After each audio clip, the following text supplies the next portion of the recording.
Marc Pons, investigador especialitzat en l'àmbit de la muntanya, la neu i el canvi climàtic. Becat per la Fundació Crèdit Andorrà per cursar un màster en sostenibilitat a la Universitat Politècnica de Catalunya. Investigador a l'Observatori de la Sostenibilitat de Catalunya i al Laboratori de Mesura i Modelització de la Sostenibilitat a la Universitat Politècnica de Catalunya i col·laborador a l'Interdisciplinary Center of Climate Change a la Universitat de Waterloo, Canadà.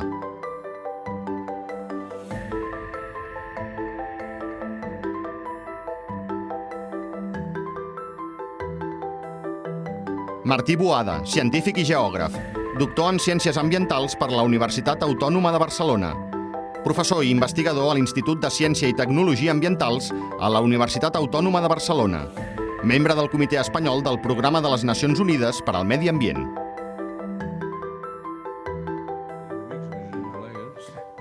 Però no podíem fer treball de camp junts. Martí, jo en el meu cas mai havia tingut una vocació especialment cap a temàtiques ambientals o de sostenibilitat, sinó va ser més bé durant els meus anys estudiant o sobretot amb els projectes que feia de cooperació que vaig començar a interessar-me amb el tema de recursos naturals, d'energies renovables. En el teu cas, com va sorgir aquest interès sobre aquests temes? A veure, jo vaig obrir els ulls sobre el tema ambiental, sobre com els rius es degradaven i com els boscos tenien molt d'impacte, perquè, a veure, un riu que passava molt a prop de la vila on vivia jo, que és la Tordera, el riu Tordera, portava una aigua neta que els nostres pares hi regaven els horts i els camps, i un dia, un estiu que ens hi vam anar a banyar, el riu va començar a portar aigües de tots colors, i eren els abocaments industrials. Al principi fins i tot ens va agradar. Era com aquests nens africans ara pobrets que els hi porten residus industrials d'Europa i que hi juguen, pobrets, pensant-se que és una cosa màgica, no? Però no vaig tardar gens de temps a prendre consciència que no era gens bo veure els peixos de panxa en l'aire, no? Però la motivació per la natura, com a element estimulant, és una cosa molt remota. I a nivell formatiu? O sigui, aquí ens estudis com vas... Bueno, de fet, vaig començar a estudiar temes relacionats amb... Primer vaig estudiar químiques, vaig estudiar, fixa't tu, o sigui que vinc una mica... Després vaig fer geografia i després vaig fer ciències ambientals, és a dir, en realitat vaig veure que si volia afrontar bé, exitosament, la meva manera d'entendre la natura, ja em venia de gust el coneixement dels pagesos, el coneixement de la gent senzilla, em venia molt de gust. Jo tenia una fracció molt important del meu coneixement que venia d'aquí, però vaig veure claríssim que m'havia de capacitar i per això vaig fer aquesta ruta acadèmica fins que vaig acabar doctorant-me en ciències ambientals. Però vaja, de fet, un investigador, una persona curiosa, com és el cas meu i teu, de fet no pares mai d'estudiar. Formalment fas la llicenciatura, fas el màster, fas el doctorat, però de fet cada dia que t'aixeques... No et passa a tu això, no et passa? Sí, evidentment, estàs contínuament. A mi m'ha passat molt.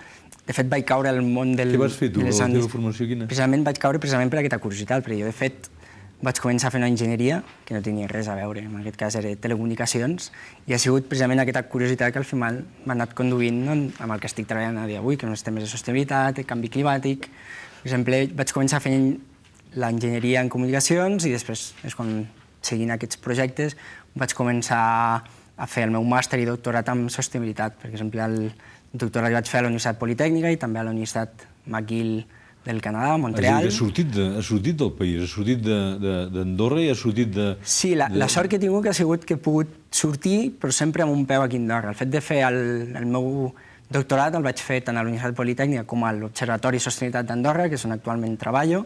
Explica'm això, home, a Andorra teniu un observatori de sostenibilitat? Sí, això m'ho has d'explicar, Marc, explica-m'ho. A Andorra la sort que vaig tindre és quan vaig començar a fer el màster, vaig veure que es va crear aquí a Andorra un observatori de sostenibilitat d'Andorra, que és una fundació en què hi ha diferents patrons. Hi ha la Cambra de Comerç, hi ha la Universitat d'Andorra, hi ha la Fundació Reig, que el que fan, van crear aquest observatori amb l'interès de, precisament això, investigar, de fer projectes en l'àmbit de la sostenibilitat, en l'àmbit ambiental, social, econòmica, amb temàtiques d'interès a Andorra. I com la mesureu, la sostenibilitat? És a dir, això per una persona que és profana i que no està en el sector, perquè es pot pensar que estàs parlant d'un tema de corseteria, si parles de sostenibilitat estricta. Què feu, uns indicadors, o com us en sortiu d'això? Més que mesurar, l'observatori en principi va néixer, el propi nom ho diu, com a observatori, com a institut per mesurar, per crear i seguir una sèrie d'indicadors, i avui, en canvi, estem treballant més en projectes concrets, no tant en mesura, sinó més en projectes d'anàlisi de diferents temàtiques concretes. Sí que hi ha tota una sèrie d'indicadors, tant d'indicadors a nivell social, a nivell econòmic, a nivell ambiental, que sí que més o menys els anem mesurant i els anem comparant i anem veient l'evolució pel que fa a Andorra i comparativa amb països veïns i altres països, però bàsicament a dia d'avui el que fem... Quan dius altres països, perdona, perquè és a dir, parles de l'Observatori de Sostenibilitat Andorrana, però també tens relacions amb Waterloo, em penso, no?, a aquests moments? Sí, a la Universitat de Waterloo actualment estem treballant en un projecte que és... La meva tesi doctoral consistia en anàlisi dels impactes del canvi climàtic a Andorra i bàsicament sobre el turisme d'hivern, el turisme d'esquí a Andorra i al Pirineu, i actualment el que estem fent és aplicar el mateix estudi que vaig realitzar per aquí al Pirineu pel nord-est tant als Estats Units com al Canadà, per analitzar una mica la sostenibilitat del turisme d'hivern a Canadà. Però que interessant que un jove andorrà com tu, la tesi doctoral, que és la màxima fita quasi bé a nivell formatiu, que el fas exactament, dius, sobre el tema del canvi climàtic i la seva relació amb la neu. Sí? O sigui, la tesi la tanques amb això? No, la tesi, com estava dins el marc de l'Observatori de la Sostenibilitat i una de les temàtiques d'interès, degut al seu pes que té sobre Andorra el turisme d'hivern, era el turisme d'esquí, doncs es van focalitzar sobretot en això. Però la idea és, o va ser, no focalitzar-ho només en aquest sentit, sinó que treballem també en altres àmbits, com poden ser recursos hídrics. Perquè el tema del canvi climàtic, per exemple, per la gent que ens pugui veure, que és un tema que sovintment hi ha gent que diu això, el canvi climàtic és una cosa de quatre ecologistes i vosaltres ho esteu mesurant, és a dir, aquest és un tema segurament que deu ser un dels problemes més importants, no? Jo mateix hi treballo, no? I tu, d'alguna manera, les teves recerques tenen relació amb aquest tema, no? Quin és el teu parer? Sembla que estigui fent de periodista ambiental, jo. Em sembla que hauria de canviar de feina. Però digues, Marc, digues. Què en penses tu per la gent que no està en el sector? No, és una realitat en principi que ens afecta a tot. A major o menor grau ens està afectant a tots i a tota una diversitat de sectors. Però què vol dir? Que Andorra ha canviat el clima, per exemple? Andorra està canviant el clima. Evidentment, com a tot arreu, tot el planeta està canviant el clima. Sempre ha hagut canvis amb el clima a nivells amb tota la història, però sí que és veritat que els canvis que s'estan percebent actualment estan sent a un ritme molt més accelerat que el que s'havien detectat al llarg de tota la història. Aquests canvis estan tenint unes repercussions, sigui a nivell ambiental, a nivell social com a nivell econòmic. Llavors, entendre millor quins són aquests canvis, aquests impactes, crec que és un d'interès comú, d'interès general. Clar, nosaltres, per exemple, el meu grup que fa recerca, justament en temes de paisatge, estem veient que aquest canvi té unes diferències d'aquestes formes de canvi històriques que s'han produït recurrentment al llarg de la història i que aquest potser es diferenciaria perquè té un origen humà. Aquest és un tema que a vegades no es coneix i sempre hi ha algun científic discrepant, però es veu molt clar que aquest augment de temperatura, almenys una part molt alta d'aquest augment, té relació amb l'ús dels hidrocarburs, és a dir, els combustibles fòssils, del gasoli, de baix dels derivats del petroli, que és un carboni, un hidrocarbur que el traiem d'un jaciment captiu, el passem pel motor dels cotxes o la calefacció o els processos industrials i no el retornem, sinó que el posem a l'atmosfera i s'ha produït, per això en diuen l'efecte hivernacle, no? Perquè ha dit com un hivernacle, no en el sentit literal, però llavors sí que hi ha la radiació està canviant. Aquí comentaves la clau de la dimensió humana, no? Abans ens comentaves que el Nelson Mandela havia tingut una influència en la teva visió del medi ambient i la sostenibilitat. Jo crec que a més és oportú, tot i que ja fa uns dies que l'hem enterrat, però aquesta personalitat tan singular, Nelson Mandela, un d'aquests personatges que la humanitat ens regala a comptagotes, que és un referent, perquè realment vaig tenir la sort de de conèixer-lo, va ser una sort, una gran, mira, una cosa que em va influir molt. De fet, l'any 95, Nacions Unides em va donar el Premi Mundial de Medi Ambient, a mi i a 9 persones més. És una cosa que fa cada 10 anys, cada any seleccionen a unes 10 persones i ens fan un reconeixement. Llavors, efectivament, vaig tenir la sort d'anar a Pretòria, Mandela em va donar el guardó, i recordo que, entre altres coses, que vam tenir la sort d'anar fins i tot a casa seu, però sobretot em va canviar molt perquè ens va dir: no oblideu mai que la gran causa de la humanitat, la gran causa de lluita de la humanitat és la lluita ambiental en el futur. No és la lluita de classes, no és la lluita estrictament per la justícia, sinó el tema de l'ambient entès com un tot. I això va canviar. Fins a aquell moment jo era un naturalista de flors i violes i romaní, exaltant la natura, les floretes, etc. I vaig veure la dimensió més social i de la necessitat de canviar els models energètics i les formes de relació. Perquè tu què en penses en aquest sentit? Del tema energètic, per exemple, no? O sigui, anem bé?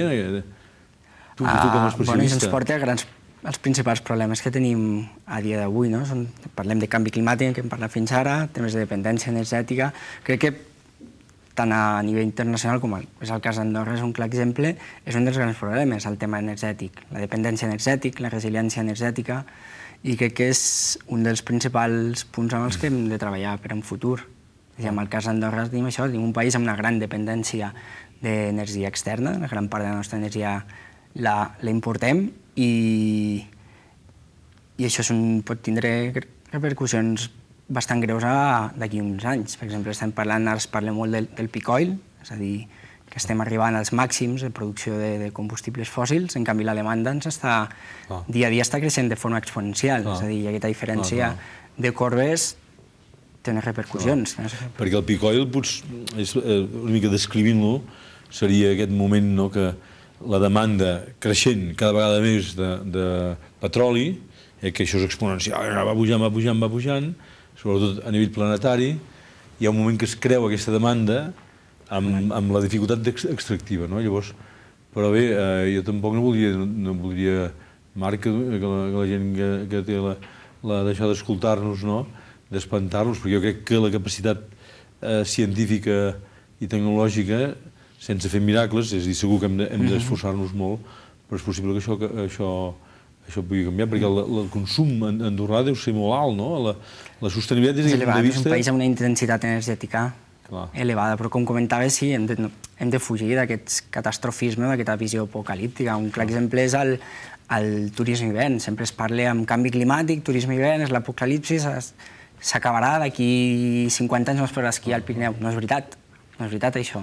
És evident que hi ha uns impactes del canvi climàtic, hi haurà uns canvis, però no és apocalíptic. És a dir, d'acord, no hem de deixar-ho a banda, no hem de dir, d'acord, és l'apocalipsi, es tanquem, però tampoc ho hem de deixar de banda. Llavors, anem a intentar entendre millor quins són aquests possibles canvis, què canviarà, quins impactes tindrà, i anem a treballar amb les dues grans branques, que és la mitigació i l'adaptació. Anem a intentar mitigar perquè el nostre impacte sobre el territori, ja sigui amb emissions, amb energia, sigui el menor, i anem a treballar també per adaptar-nos. Jo crec que aquest és... I en el cas de l'esquí, per exemple, tu com els teus treballs específicament sobre esquí i relacionats amb aquest tema de cap on anem anant ara, quina és la teva perspectiva, diguem-ne? O sigui, ja sé que no és fàcil, no em perdonaràs que t'hagi fet aquesta pregunta, ja ho veig a venir, això, ja ho veig a venir. És complicat, perquè en zones de muntanya, quan estem parlant de climatologia en muntanya, la cosa es complica, tens els factors com poden ser l'orografia, l'orientació, variables meteorològiques més locals tenen gran importància. D'aquí una mica el que estem treballant a dia d'avui. Avui estem fent un projecte amb la Comunitat de Treball dels Pirineus, amb la que està el Centre d'Estudis Neu Muntanya, el CENMA, està l'Institut Geològic de Catalunya també, està a Meteo France. Llavors hem creat tot una xarxa de diferents institucions a nivell pirinenc que treballen sobre el tema de neu i canvi climàtic. Llavors el que estem intentant és entendre millor quines són aquestes variables més locals que afecten la distribució espacial de la neu, sobretot amb estacions d'esquí, i juntar-ho amb el que són els models climàtics, les projeccions climàtiques dels models. I per tant així poder entendre millor quina és aquesta variabilitat amb els impactes que existirà a nivell de Pirineu i veure quines estacions seran més vulnerables o menys. Precisament el que estem fent és això. Ara mateix tenim Arcalís, a l'estació d'Arcalís. Això és molt interessant, no? M'ho deies abans, Amico Trencat, no? Teniu una àrea d'experimentació a Arcalís, no? Sí, avui estem treballant sobretot focalitzant-nos en Arcalís. Hem instal·lat una sèrie de termòmetres, de sensors que ens permeten precisament això, analitzar com evoluciona la neu amb diferents factors en funció de la cota, en funció de l'orientació, l'orografia, variables climàtiques. Llavors estem monitoritzant tot això al llarg d'una temporada i veure si podem entendre millor quines són les dinàmiques futures en zones de muntanya. Ara es diu que la crisi actual és una crisi ambiental que no té precedents històrics i que és una crisi civilitzatòria. Però també hi ha algú que diu que aquesta crisi també el que fa és segurament generar reptes, diguem-ne. O sigui, de fet, la humanitat ha anat canviant i ha fet grans aportacions a partir de contextos de crisi. Per tant, la crisi pot tenir lectures negatives, depriments i allò de baixar la guàrdia, o al contrari. Per tant, el que segurament en aquests aspectes com els que estem veient de crisi energètica, d'aquests problemes del canvi climàtic, i de crisi molt ambiental i molt generalitzada, segurament sortiran i han de sortir reptes i formes. El tema de les energies renovables no és un tema de quatre, és a dir, és un tema seriosíssim. Hi ha formes que Andorra, jo crec que des del mateix observatori, de l'Observatori de la Sostenibilitat i la gent que esteu treballant en aquests sectors, jo estic segur que n'esteu parlant, però aquest tema d'energies alternatives jo crec que és un tema que sense fer miracles pot ocupar-se d'una fracció. I una cosa que m'ha trobat llamativa d'Andorra és el tema de la biomassa, que jo crec que és un tema que no es pot ni tocar aquí. És a dir, s'ha instal·lat en el pensament ambiental la idea que els boscos són intocables. Aquesta és una idea que el mateix Chomsky critica, perquè la intocabilitat com a mite és el mite, és a dir, el que no podem fer és tenir una relació abusiva amb els boscos, però si nosaltres som capaços de diagnosticar, avui som capaços, des del punt de vista de l'enginyeria, de l'ecologia, de la geografia, sabem perfectament què produeix per hectàrea un bosc de pi rose o un bosc d'avet, sabem perfectament quin és l'excedent. Si retirem l'excedent, la biomassa excedent, a partir d'un pla de gestió sostenible, amb programes de fusta certificada, això no ens resol miraculosament res, però temes de consum de fusta, temes de determinades formes de biodièsel, etc. Això en un futur jo crec que és un tema que com a mínim s'ha de debatre més, jo diria. I en el cas d'Andorra, perquè ha estat fortament vinculats en projectes amb boscos d'Andorra i... Sí, però jo aquesta idea de, per exemple, no sé, a Andorra, Andorra tinc una vinculació, també ara ho confesso en el programa, que tinc un sentiment d'apreci i d'estima, perquè des de l'any 78 que vaig venint, i justament no vinc per les avantatges del comerç ni les avantatges arancelàries, sinó per la biodiversitat que té. És a dir, és un país que m'encanta, que m'enamora. La seva gent sí, i tant que sí, és el primer, però tenir un paisatge realment extraordinari. O sigui, jo recordo que quan pujava a la vall del Madriu, a la vall d'Incles, fins a Siscaró, o del Madriu fins a Grau Roig, amb una diversitat, realment me'n recordo, amb una biodiversitat excepcional, i entenent la biodiversitat no com un munt de curiositats del National Geographic, sinó com un indicador de la qualitat d'un país, no? Encantat d'aquest país. Jo crec que això la gent també ho ha de saber-ho. És a dir, quan anem a un país, els polítics no ens donen els indicadors econòmics, no ens diuen la renda per càpita ni el PIB, sinó que ens diuen què hi tenen. Per exemple, aquí tenim endemismes com aquest que estem veient, que és la desmana pirenaica, que és un endemisme singularíssim, una joia, això, no? I això no ens diu, no és tan sols interessant pel biòleg o el zoòleg, sinó que ens està dient la qualitat d'aigua dels nostres rius, la bioindicació. Per tant, digue'm quina biodiversitat tens a Andorra i et diré a quin país estàs des del punt de vista de la salut ambiental, no? En quines altres zones has treballat, també? D'arreu del món? Sí, no, i tant. Treballo a l'Antàrtida he treballat bastant a la taigà russa i després molt a Llatinoamèrica. Ara estic marxant cap al desert de Chihuahua, que és on estem veient. Aquí estem treballant en aquesta àrea tan àrida de Chihuahua. A Yucatán, això és la reserva de Siancán, això és el Yucatán mexicà.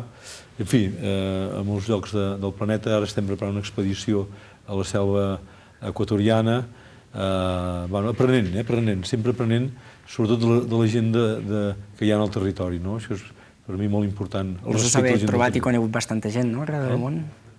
Sí, tant. Gent molt interessant. Els savis, i perdona'm això, Marc, aquest to paternal, els savis els identificaràs sempre per la modèstia. He tingut la sort de conèixer gent com Lovelock o en fi, gent Goodall, etc. Ara mateix miro el Lovelock o la Jane Goodall, aquesta gran primatòloga, que són els nostres grans mestres, no, Marc? I tant. Algun mestre d'aquests que són molt importants com a referents nostres. Aquesta dona, com sabem, ha estat treballant anys i anys amb les comunitats de ximpancers i bonobos, i aquesta gent, quan els veus i quan els tens a la vora, tenen una energia i et fan, sobretot, més humà. Aquesta cosa humana que és tan important, no? I com veus el futur de la professió? Diu, creus realment, per exemple, que la crisi econòmica està afectant a la consciència ambiental, que no s'està deixant de banda, per exemple, tota la temàtica ambiental, precisament en temes com la crisi econòmica, s'està mirant ja encara més amb el curtterminisme? Clar, de fet ho notem molt, el tema de la crisi. En les recerques hi ha hagut unes retallades molt importants, però jo faria una crida en els joves. Sabem perfectament, a partir d'aquell principi de Ramon Margalef ha estat un dels grans savis que ha portat la ciència catalana en el camp de l'ecologia, el donen a Stanford, Oxford, tot arreu, i ell diu que l'única manera, diguem-ne, de superar les grans crisis és discapacitant. És a dir, la gent ben informada pren decisions més intel·ligents i més correctes. I, per tant, el futur passa per una capacitació i també per entendre que el medi ambient no és una manera estricta de veure els problemes, sinó és totalment interdisciplinària, no? La geografia, les ciències ambientals, la biologia, l'economia... Que hauríem d'anar cap aquí, no?, cap a integrar tota la visió més sostenibilista, no com algo reduccionista, sinó integrar-ho a tots els àmbits de la nostra societat. És a dir, qualsevol jove que estigui estudiant arquitectura o que estigui estudiant qualsevol cosa realment que s'integri, aquesta visió més sostenibilista o ambientalista. És a dir, crec que la clau passa per aquí, integrar-ho en tots els àmbits de la nostra societat, no tenir-ho com a una part amb el que anem tocant de tant en quant per rentar la nostra consciència, no? Sí, sí. Una mica. És la visió holística com un tot, és a dir, està tot interrelacionat. S'ha acabat aquell separatisme de l'ús social per un costat, la natura per un altre, aquesta visió maniquea, natura bona, la societat dolenta. Això és romanticisme del XIX, segle XXI, és holístic, i sobretot la sostenibilitat. Jo crec que la sostenibilitat l'hem d'explicar una mica bé, perquè en aquests moments és un terme que hi ha un ús abusiu. Hi ha més de 130 definicions de sostenibilitat. I per mi, si em permets, Marc, jo definiria la sostenibilitat com allò que les nostres àvies, i dic àvies, sabien perfectament. Sostenibilitat era allò que aplicaven, sense tanta teoria. Elles sabien que si volien tenir ous, en el sentit alimentari del terme, no havien de posar mai la gallina a la cassola.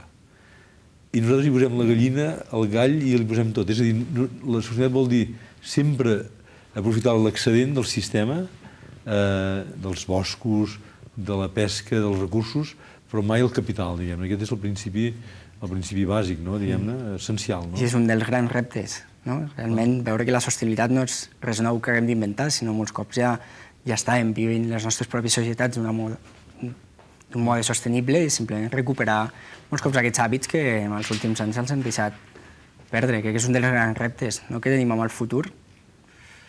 Sí, de fet, el terme de sostenibilitat els francesos ja no en diuen sostenibilitat, en diuen desenvolupament durable, que les coses ens durin, és a dir, no estirar més el braç que la màniga.